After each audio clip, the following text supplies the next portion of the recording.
is and should be a touchdown. Here we go. Bryson Mars has got his back behind him. It is Jaquindon Jackson. Here's the snap. Bryson Barnes looking deep. He's got a man. It's caught! He's gone! Touchdown early!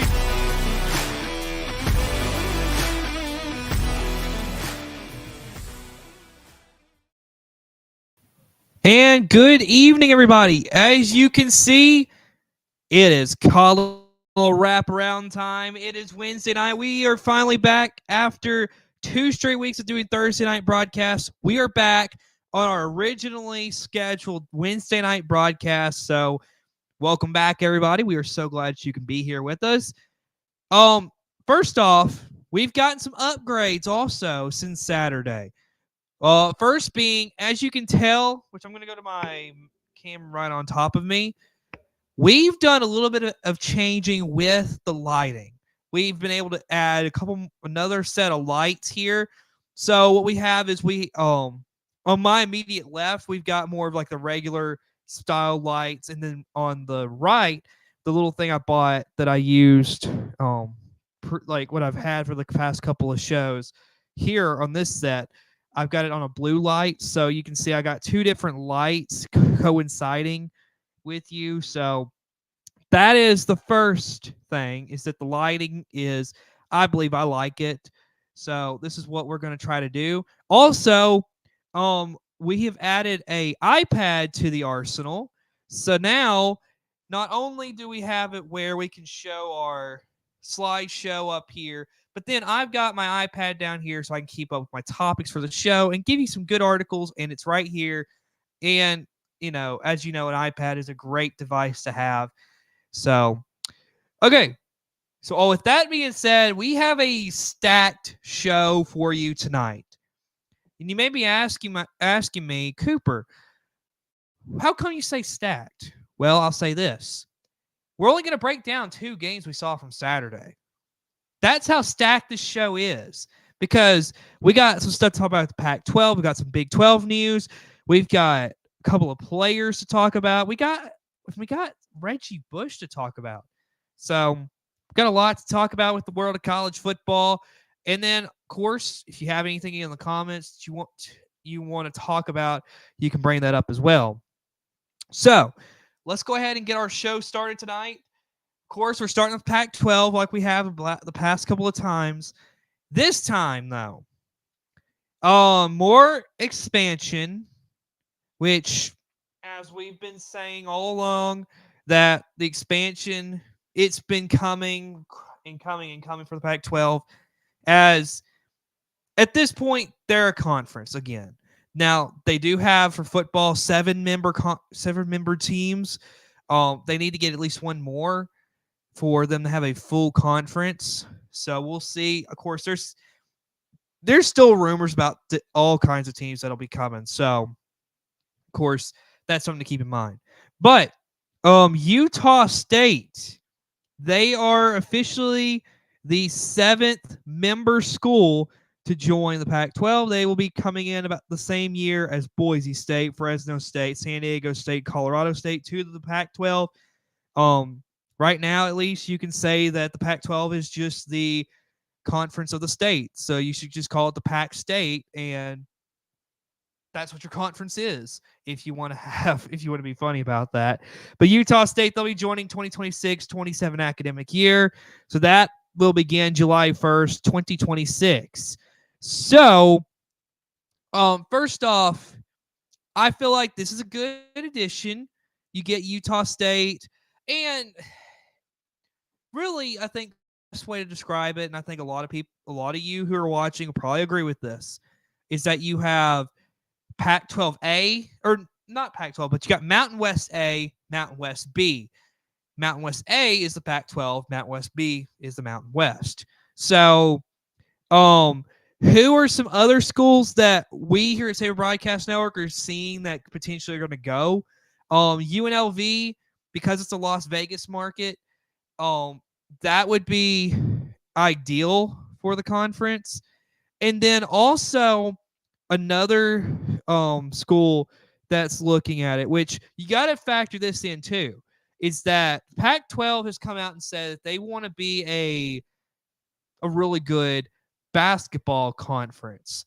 So the team they're looking at is Gonzaga. Now, if you're the Pac-12, you can get Gonzaga in basketball, then you could have there's a legitimate case to be a power conference in college basketball. College football, though, if I believe correctly, you can correct me in the chat, but I believe Gonzaga would not be part of football side of it. So, um, so yeah, that's what's going on with the Pac-12. They've added Utah State, and there's still some more rumblings about what they could do as far as later in time, as far as who they're going to add, which I feel like it's inevitable. They're going to find some more teams to add at this point. So, personal opinion, it's good to see the Pac-12 is not just going to fizzle out. The sad news is, like I said, it's pretty much Mountain West A and Mountain West B is what you're getting, at least at this point, for football side of it. Basketball, like I said, this is going to be a very interesting conference in college basketball.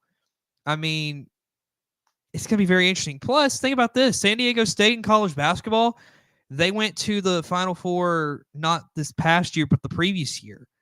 So they're a good basketball team. So, the Pac-12, they're building themselves up with basketball. I think it's going to be a great idea. And so we'll see what happens down the road. So, continuing on with the Pac-12, but you got to factor in the Mountain West, though. Because as some of you know, they had that scheduling alliance, and because the Pac-12 has poached some of the teams, well, the Mountain West had what they called a poaching penalty. Pac-12 is suing the Mountain West over this, saying that it's unlawful. So this article is coming from the Seattle Times, It says the fight for survival between the Pac-12 and Mountain West moved from the boardroom to the courtroom on Tuesday when the Pac-12 began legal proceedings against its regional adversary over the so-called poaching penalty included in the football scheduling agreement between the conferences for the 2024 season. Filed Tuesday in the Northern District of California, the complaint calls the poaching penalty anti-competitive and unlawful and asks the court to declare it invalid and unenforceable. It argues that the penalty, which punishes the Pac-12 financially for taking Mountain West schools, was designed to stifle competition and create an artificial barrier to entry for schools to join the Pac-12, a barrier that the complaint states also harms the Mountain West's own members by limiting their market value in college football realignment. Also, it goes on to say, notably, the Pac-12 has retained the San Francisco-based firm Keeker, Van Nest, and Peters, which represented Washington State and Oregon State in their successful 2023 lawsuit against the former Pac-12 schools over the control of the conference. Eric McMichael, who took a leading role in the court for the plaintiffs, is the first attorney listed on the complaint. So, that's a little insight into what is going on. First initial thoughts, I'll say this. I'm not shocked.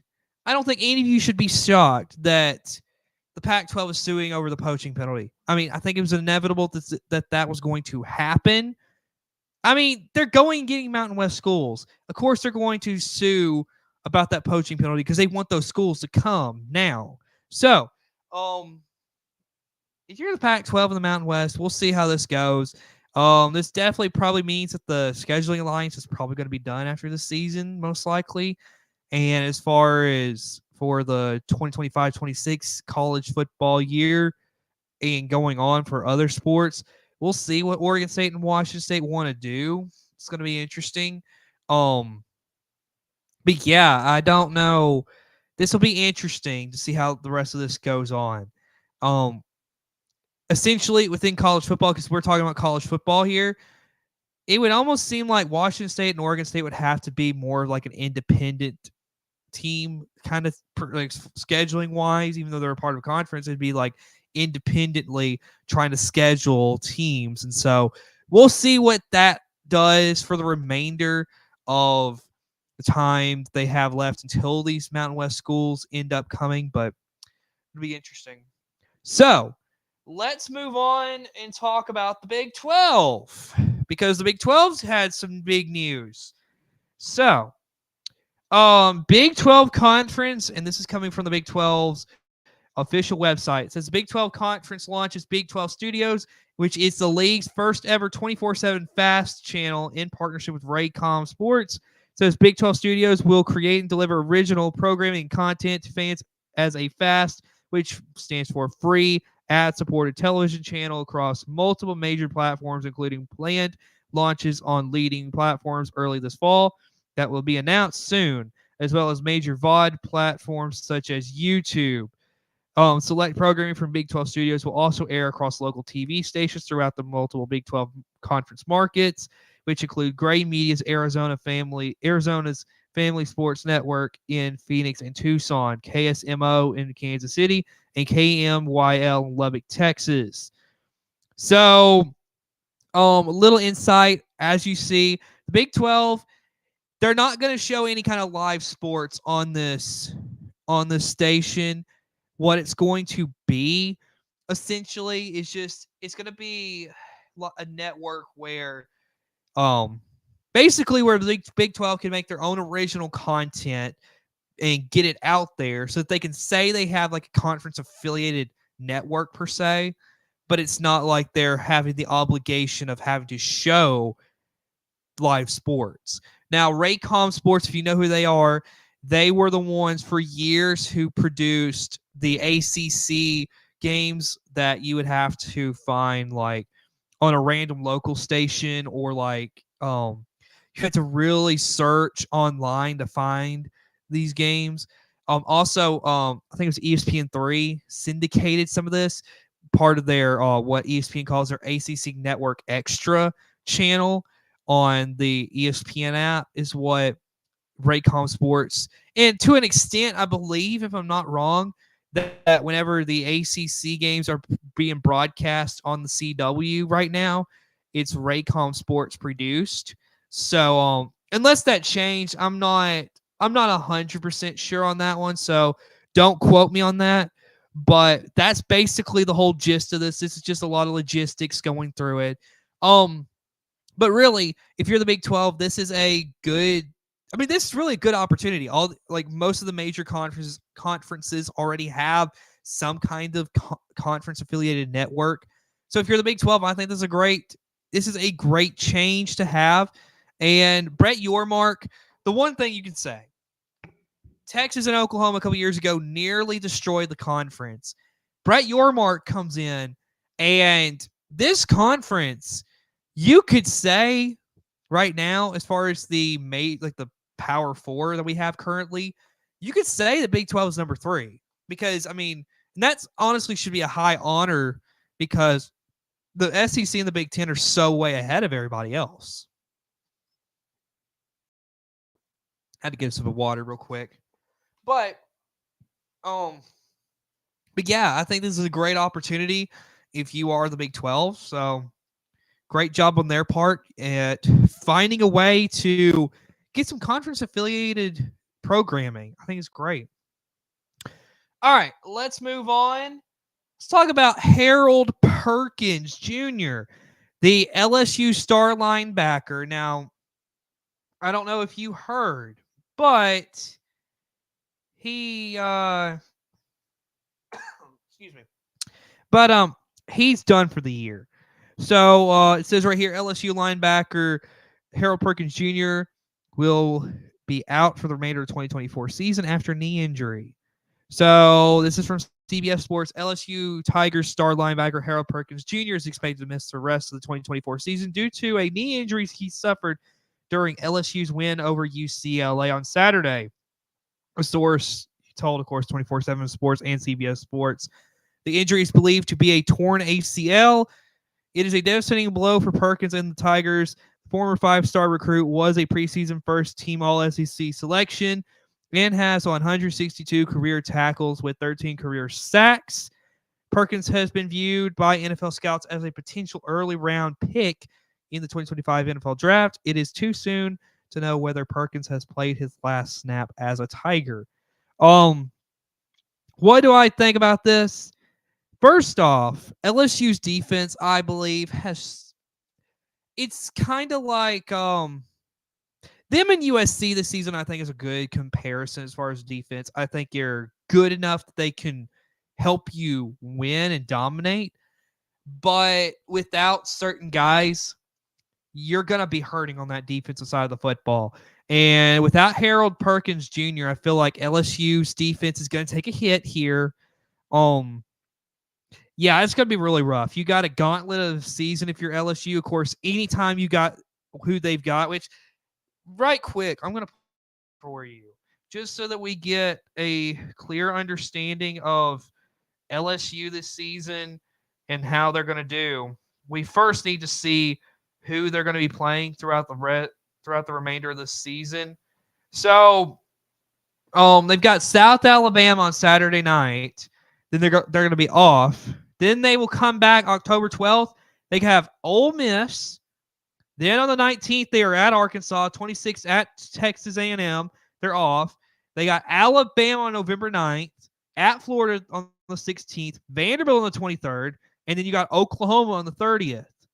Now, I'm going to tell you, Alabama, Oklahoma, Texas A&M, Arkansas, Ole Miss, those games are not really breeze over games. Florida, depending on where they're at, that may not be an easy game. I mean, you never know. Vanderbilt, I mean, let's be honest. The way Vanderbilt's been playing this season, they gave Missouri trouble. So, hey, if you're LSU, you better be on your you better be ready to show up on November 23rd against Vanderbilt. So, what is my honest opinion about LSU? Right now, they only have one loss. But if I'm going to be completely honest with you, they're going to have a couple more losses by the end of the season. I'll be honest, if they finish the season 10-2, I would be shocked. LSU has got a rough season coming for them. And so if I'm an LSU fan, I'm worrying right now. Because now you got your best defensive player out because of a torn ACL. This is not going as planned if you are an LSU Tigers fan. So, excuse me. So, Harold Perkins Jr., kind of that is a huge loss for LSU. All right, let's move on. And let's talk about one of the best running backs in USC history, and that is none other than Reggie Bush. Now, if you have been keeping up, Reggie Bush has kind of disappeared. He was on Big Noon Kickoff on Fox for a couple years, and then he mysteriously left. I think it was like some kind of contract dispute. Either way, since that happened, he has been a lot more aggressive in trying to, because of the whole NIL stuff, trying to take some action and get his money back. And so let me start off, before I read some of this article, let me start off by saying this. And I think a lot of people have been saying this too. But if Reggie Bush were to win this lawsuit against USC, the Pac-12, the NCAA, because of the NIL stuff, I will say this. Johnny Manziel has a case. But that is only if Reggie Bush wins this lawsuit that do I think Johnny Manziel has a chance to get compensated. But let's read this. This is from the LA Times. Heisman Trophy winner Reggie Bush filed a lawsuit against USC, the Pac-12 Conference, and the NCAA seeking compensation for their use of his name, image, and likeness while he was a star collegiate running back decades ago and years after he left the Trojans. It says Reggie Bush also received all the accolades a college football athlete could receive during his 3 years playing football at USC. A lawsuit filed by Bush's attorney Monday in Los Angeles County Superior Court states. And while Bush received the accolades, defendants NCAA, USC, and the Pac-12 Conference received all the money. Millions upon millions of dollars of money, all derived directly from Reggie Bush's name, image, and likeness. To this day, all defendants continue to profit from Reggie Bush's name, image, and likeness without compensating Bush one penny. So, that's all I got to read for you right here. Basically, Reggie Bush feels, I'll be honest, I think he's jealous. These players now, they get paid. Reggie Bush didn't get any money because he didn't play it during a time where he could get compensated. And so now he's jealous about it. And so, hey, he wants his money. I mean, can you blame him? Can we honestly sit here and blame the man for wanting his money? And here's the honest truth. I don't think you can really blame him. But, of course, I don't remember. I may have talked about this before, but I don't remember. Did he get his Heisman reinstated? I think that's a big question. But yeah, that's something that's come out. He's gonna sue for get some of that money back. So we'll see if he'll win that suit or not. Excuse me. Can't believe I can't continue coughing. All right, let's move on. Okay, so Colton Naylor in the chat says yes, he got his Heisman back. Okay, thank you. All right, we're moving on to our last topic until we start talking about the football games we had Saturday. This one came out today. So, UNLV has some controversy, and that is Matthew Sluka, who was the quarterback at UNLV. And keep in mind, UNLV this season, because of the 12-team playoff, they are a contender to get to the playoff. Matthew Sluka deserts UNLV unfulfilled NIL promise to drives starting quarterback of undefeated CFP hopeful to quit. So this is from CBS Sports as well. Barry Odom was up early on Wednesday. He'd already digested the news as well as he could that his starting quarterback, Matthew Sluka, had bailed 3 games into the season. And then here's some quote. Thought he had a market value higher than what he was making here. UNLV's coach texted in the early morning gloom, at least around the Rebels football office. Sluka, veteran of 1 month of FBS football, on-field leader of an undefeated team ranked for the first time in program history with eyes on a college football playoff bid, had taken his talents elsewhere. Sluka will be a redshirt senior in 2025 and can conceivably test the market once again. Leaving before playing 4 games allows him to keep a redshirt season. His decision is unprecedented in its scope, according to those who the 3-year, 2-month history of NIL. Money, the allure of it, and depending on which side you talk to, perhaps the unfulfilled delivery of it, is central to the story that shook college football on Wednesday morning. So, and here's the money, okay? So ESPN reported that Sluka was verbally promised a minimum of $100,000 from a UNLV assistant coach. Multiple sources tell CBS Sports that Sluka had not received any NIL money from UNLV. And then the crux of the breakdown was the fact that whatever Sluka believed he was promised by UNLV was not outlined in writing before Sluka arrived as a coveted transfer from Holy Cross. Okay. Also, Chris Naylor in the chat says, rumor he already has a NIL deal somewhere else. Okay.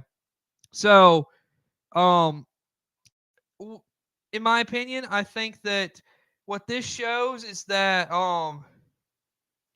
pretty much what this is a tactic, I think, if by Sluka to basically try to get as much money. I mean, what else could this be? It's just another tactic. Oh, I want more money.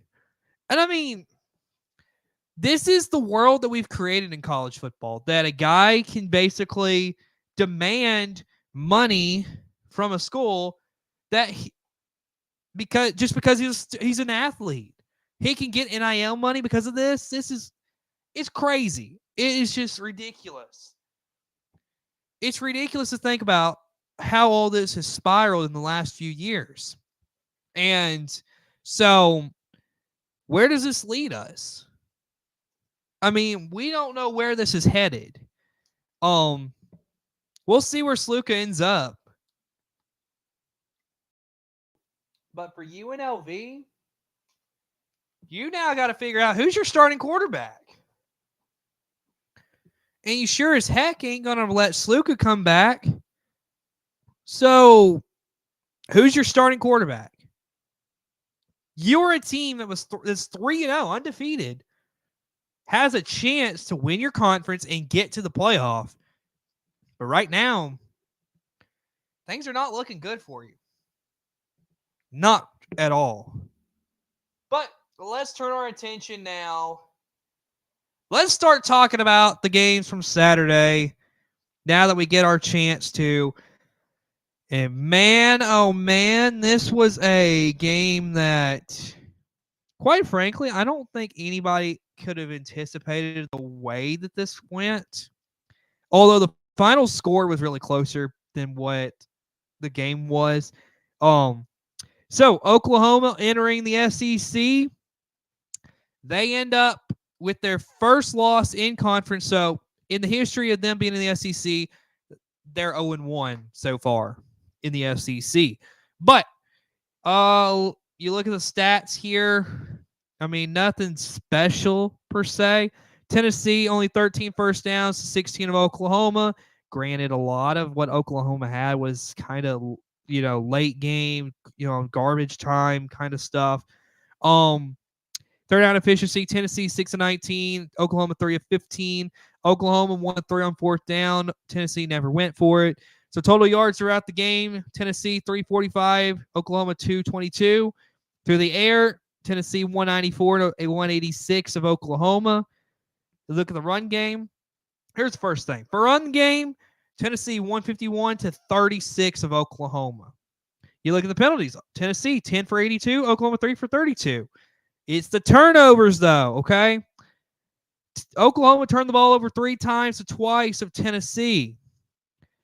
Possession, Tennessee had it for 35 minutes and 41 seconds. Oklahoma 24-19. So, you want to go to the box score, look at how these guys played. Really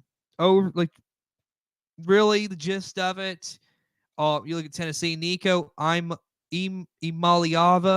13 to 21, 194, 1 touchdown. I mean, he didn't have to do much. You look at the run game, Dylan Sampson, 24 carries, 92 yards on a touchdown. Deshaun Bishop, 16 for 65. Nico Imaliava, 8 for 15. And then you look at the receiving core for Tennessee. Brew McCoy, 4 for 92. Dante Thornton Jr., 2 for 73 and a touchdown. Squirrel White, 3 for 13. Ethan Davis, 1 for 8. So, I mean, not a lot having to do for Tennessee. Oklahoma, on the other hand, they played 2 quarterbacks. They had Jackson Arnold as their starter. He went 7 to 16, 54 yards and 1 interception. And they brought in Michael Hawkins Jr., who will be starting against Auburn, 11 to 18, 132 and 1 touchdown. You look at the run game, Michael Hawkins Jr., 12 carries, 22 yards. Deion Burks, 2 for 18. Taylor Tatum, 3 for 14. Javonte Barnes, 2 for 12. Yeah, this is rough looking at this, if we're all going to be honest, for Oklahoma. And then receiving core, Jaquez Petaway, 3 for 79. Bauer Sharp, 4 for 36. Deion Burks, 4 for 32. Brennan Thompson, 2 for 18. Jake Roberts, 2 for 11. Zion Raggins, 1 for 10. And then Javonte Barnes, 2 receptions, no yards, but a touchdown. Really, Tennessee's defense showed up in this ball game, but it's also considering the fact Oklahoma's offense just did not look good the whole night. And again, it was all because I think that one, Jackson Arnold this has not just been against Tennessee, but he's had turnover issues. This is not anything new for Jackson Arnold. Okay. But two, the offense just struggled against a good defense of Tennessee, which we're going to get into the rankings here in just a moment. But Tennessee, really impressive stuff on Saturday. 25-15, they beat Oklahoma, which the score really makes it seem a little bit better of a game than what it really was. Because from watching, I mean, I'm going to be honest with you. I watched the first half of it. It was rough. Tennessee controlled the game. They were up, if I believe correctly, and you can correct me in the chat, but I believe they were up like 22-3 at, I think it was like at halftime it was 22-3. So it's like, it was definitely worse than what the score will indicate.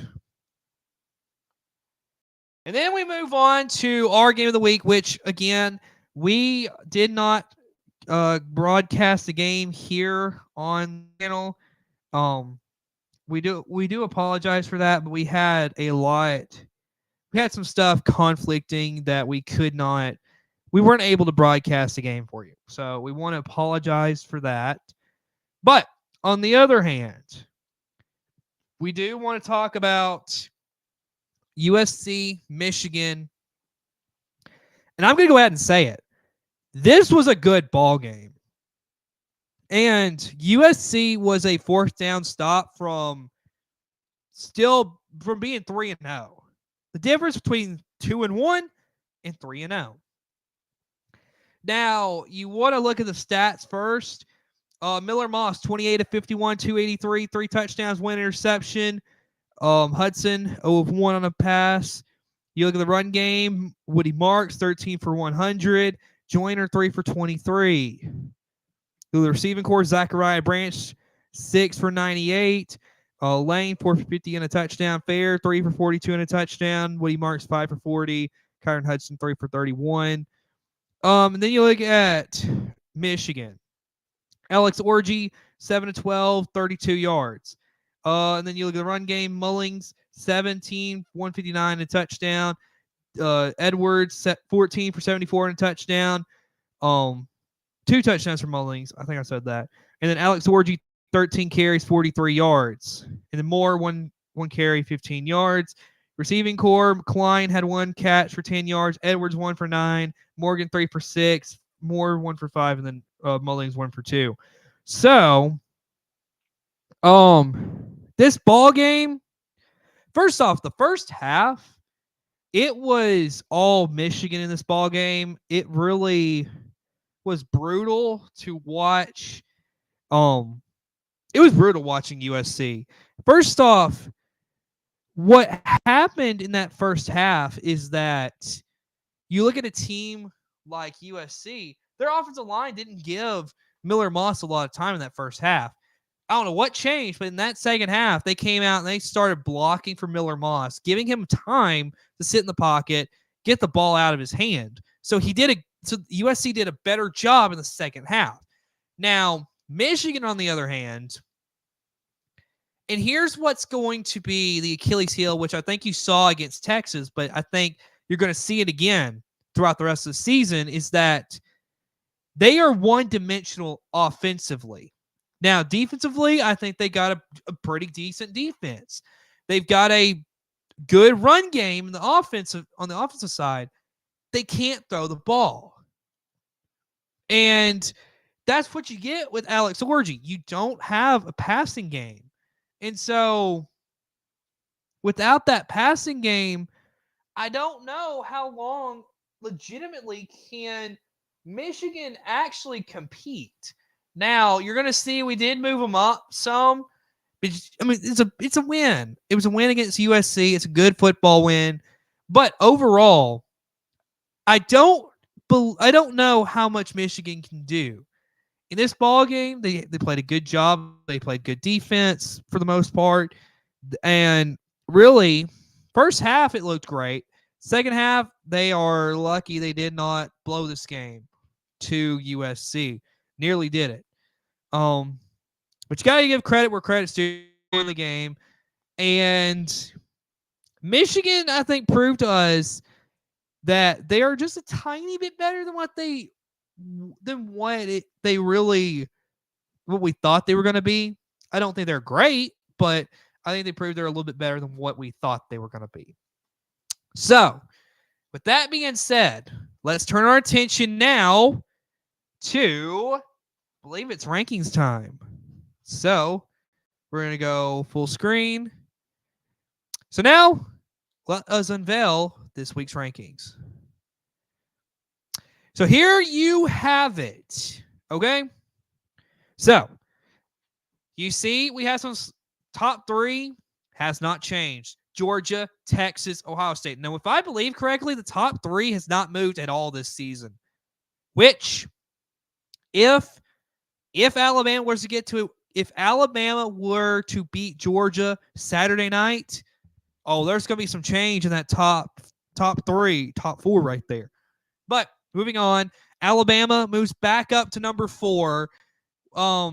Yes, they didn't play, but Miami struggled against USF just like Alabama did. And we did some evaluation, go back and look at the tape.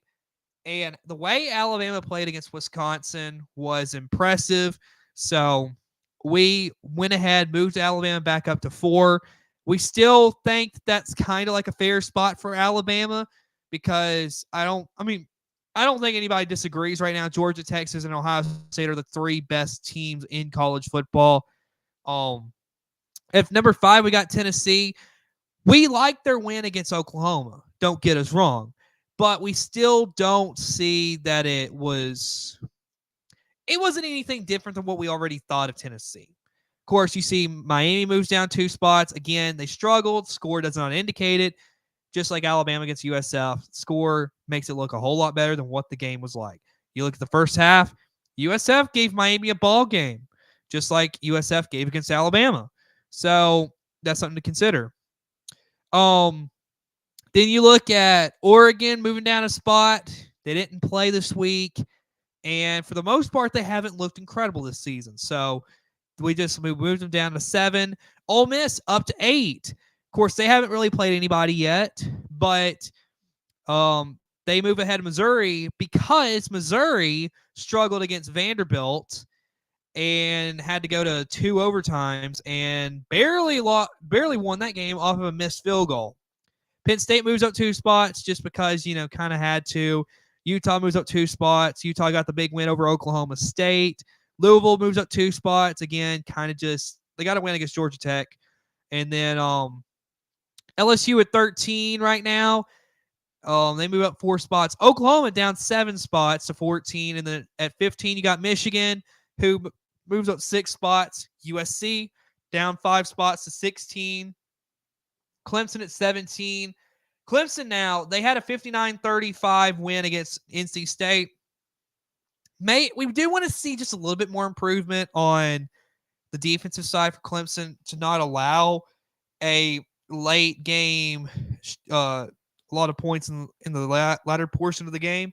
But overall, Clemson, really impressive win against NC State. I think they showed that they could, legitimately, it could be competitive in the ACC this season. Notre Dame at 18, they got a win. They move at 1 spot. Keep in mind, Notre Dame and Louisville plays this week, so that's going to be an interesting ball game. You remember last year, Louisville won at home. This time, I believe the game's being played at Notre Dame. It's going to be a fun one. I think it's like a 2:30 on Peacock. Interesting game if you can see it. Texas A&M at 19, just 1 spot behind Notre Dame. Kind of self-explanatory there. Just kind of Texas A&M 19 feels right. Oklahoma State at 20. We thought their loss against Utah, they played decent enough football where we thought, okay, they still deserve to be ranked. BYU comes in at 21. They were unranked last week. They got the win over Kansas State. Went ahead, put them ahead of Kansas State because of the big win. Kind of had to. Kansas State, of course, right there at 22, down 7 spots. Didn't want to entirely unrank them because we thought they still are interesting to watch. They got a lot of season left. Arizona at 23, they move up just because of teams that were in the rankings lost and had to be knocked out. Illinois comes in after beating Nebraska, and you got Indiana who, if you watched our game broadcast, very impressive stuff they showed to us. Indiana did. So that's our rankings right there here on Saber Broadcast Network. So of course, that is something to keep in mind. So now we're at the end of the show. We've been going on for 40 minutes tonight, which is indicative of just how stacked our show was tonight. So, what's our game Saturday night? Yeah, Saturday night. I mean, what else will we do besides Alabama, Georgia? Saturday night, 6:30. You got Carson Beck, you got Jalen Milroe, and you got a good ball game, folks. Now, from what I hear, which it's gonna be ridiculous down there in Tuscaloosa, but yeah, there's gonna be all kinds of celebrities. You got College Game Day going down there. Most likely, the SEC Nation's gonna be down there. You got Donald Trump gonna be there. All kinds of celebrities. I believe Katie Britt, Tommy Tuberville. It's gonna be ridiculous how many big time names are gonna be down there in Tuscaloosa on Saturday. Definitely heightened security. Trust me, tight security down there in Tuscaloosa, to say the least. But other than that, that's pretty much all we got for tonight. I know it's been quite a bit, so yeah, um, we've talked about a lot of stuff and we've had a good show. So, folks, um, check us out on Saturday morning. We're gonna have college football wraparound coming. It's probably gonna be a pre-recorded show because it's going to be mid Saturday afternoon before we have a chance to come back, like, because we're going to be going off, so not going to have a chance to go live on Saturday morning, so it's going to be pre-recorded. We'll get that out to you, and then of course Saturday night we'll have the game. So you want to check us out. Plus, we're probably going to have some kind of content from the show come out tomorrow. So also, whenever we get it out there, if you want to vote on our polls for our game picks, so that you, the viewers, have a voice into who you think is going to win the ball games. So, with all that being said, thank you all for watching. We will see you again later. Good night, everybody.